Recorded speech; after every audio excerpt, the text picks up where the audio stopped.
ब्रह्मांड के सबसे रहस्यमय पिंडों में से एक ब्लैक होल अपने गुरुत्वाकर्षण से प्रकाश को भी नहीं बचने देते। लेकिन क्या आपने कभी व्हाइट होल के बारे में सुना है? व्हाइट होल ब्लैक होल के बिल्कुल विपरीत एक ऐसा क्षेत्र है जहां से कुछ भी प्रवेश नहीं कर सकता, बल्कि सब कुछ बाहर निकलता है। ये ब्रह्मांड के सबसे बड़े रहस्यों में से एक हैं और इनके अस्तित्व को समझाने के लिए कई सिद्धांत प्रस्तावित किए गए हैं। आज हम 3 प्रमुख सैद्धांतिक रूपरेखाओं की पड़ताल करेंगे: क्वांटम बाउंस, आइंस्टीन-रोजेन ब्रिज और बिग बैंग एक व्हाइट होल के रूप में। क्वांटम बाउंस सिद्धांत कार्लो रोवेली और हेल हेयगर्ड के काम पर आधारित है, जो बताता है कि ब्लैक होल जानकारी को नष्ट नहीं करते, बल्कि लूप क्वांटम ग्रेविटी के कारण वे व्हाइट होल्स में टनल कर जाते हैं। लूप क्वांटम ग्रेविटी के अनुसार स्पेस दानेदार होता है और इसे अनंत रूप से संकुचित नहीं किया जा सकता। जब घनत्व अत्यधिक हो जाता है तो क्वांटम दबाव एक प्रतिकर्षक बल उत्पन्न करता है, जिससे ढहने की प्रक्रिया रुक जाती है और फिर यह बाहर की ओर उछाल होता है, जिससे एक व्हाइट होल का निर्माण होता है। अत्यधिक गुरुत्वाकर्षण के कारण इवेंट होराइजन के पास समय अविश्वसनीय रूप से धीमा चलता है।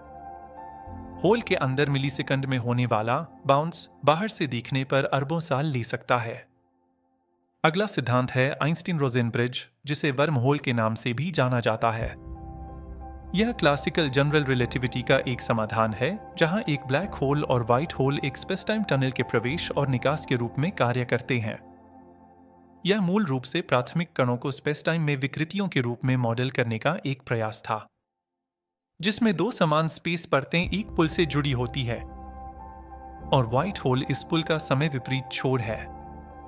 यह सिद्धांत 1935 में अल्बर्ट आइंस्टीन और नाथन रोजेन द्वारा फिजिकल रिव्यू में प्रकाशित किया गया था।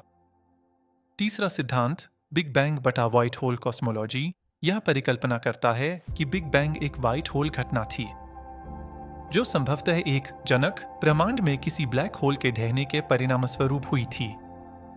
आर के पथरिया ने 1972 में अपने शोध में दिखाया कि हमारे ब्रह्मांड के कुल अवलोकन योग्य द्रव्यमान का श्वार्ज़चिल्ड त्रिज्या लगभग अवलोकन योग्य ब्रह्मांड के आकार से मेल खाता है। यह सुझाव देता है कि हम एक ब्लैक होल के इवेंट होराइजन के अंदर हो सकते हैं। चूंकि ब्रह्मांड का विस्तार हो रहा है, यह सिंगुलैरिटी के सापेक्ष व्हाइट होल ज्यामिति की परिभाषा से मेल खाता है। ली स्मोलिन ने इसे फकंड यूनिवर्स के विचार के साथ आगे बढ़ाया, जिसमें ब्लैक होल थोड़े परिवर्तित भौतिक नियमों के साथ शिशु ब्रह्मांड को जन्म देते हैं। ये सिद्धांत हमें ब्रह्मांड की उत्पत्ति और उसके भविष्य के बारे में सोचने पर मजबूर करते हैं। क्या व्हाइट होल केवल गणितीय कल्पनाएं हैं, या वे हमारे ब्रह्मांड के गहरे रहस्यों की कुंजी रखते हैं? इन सिद्धांतों पर शोध जारी है और प्रत्येक नई खोज हमें ब्रह्मांड की हमारी समझ के करीब लाती है। ब्रह्मांड के ये रहस्य हमें यह याद दिलाते हैं कि अभी भी कितना कुछ जानना बाकी है।